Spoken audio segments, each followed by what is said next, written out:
નમસ્કાર દર્શક મિત્રો, હું છું એડવોકેટ સોનલ બારિયા. દર્શક મિત્રો, એક મિત્રનો પ્રશ્ન છે કે શું એસઆઈઆરની કામગીરી દરમિયાન અમારો જે બાળક છે એની 18 વર્ષની ઉંમર નહોતી, પરંતુ હવે એ 18 વર્ષ થઈ ગયા છે, તો શું અમે એની માટે નવું ચૂંટણી કાર્ડ માટે ફોર્મ ભરી શકીએ કે એસઆઈઆરની કામગીરી દરમિયાન અમે ફોર્મ નહીં ભરી શક્યા તે બદલ હવે અમે આગળ એ જે અમારું બાળક છે એનો ફોર્મ ન ભરી શકીએ? તો દર્શક મિત્રો, ના, એવું નથી. જો દરેક વ્યક્તિ છે એ વ્યક્તિની ઉંમરે અલગ અલગ જે સમયગાળો છે તે પ્રમાણે થતી રહે છે.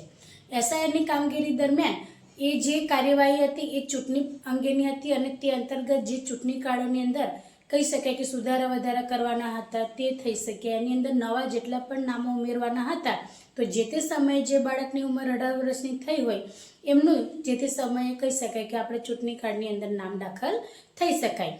પરંતુ એવું નથી કે એસઆઈઆરની કામગીરી સમાપ્ત થઈ ગઈ તેથી તમારા બાળકનું ફોર્મ હવે ના ભરી શકો. દર્શક મિત્રો, તમારું બાળક જે તે સમયે 18 વર્ષનું થાય છે તો તમે નવું ફોર્મ અત્યારે પણ ભરી શકો છો એનું ચૂંટણી કાર્ડ મેળવવા માટે. અને દર્શક મિત્રો, જે પણ ચૂંટણી કાર્ડની અંદર હજુ પણ ભૂલ દર્શાઈ રહી છે એ લોકો પણ જે તે તમારું ચૂંટણી કાર્ડ છે એની અંદર સુધારો કરવા માટેની પણ કાર્યવાહી કરી શકે છે કે જે અંતર્ગત તમે ઓનલાઈન પણ સુધારો કરાવી શકો છો અને જે તે તમારી જે તાલુકા લેવલે જે ઓફિસ છે ત્યાં આગળ જઈને પણ તમે ચૂંટણી કાર્ડની અંદર સુધારો વધારો કરાવી શકો છો. તો દર્શક મિત્રો, આજના માટે આટલું જ. જય હિન્દ.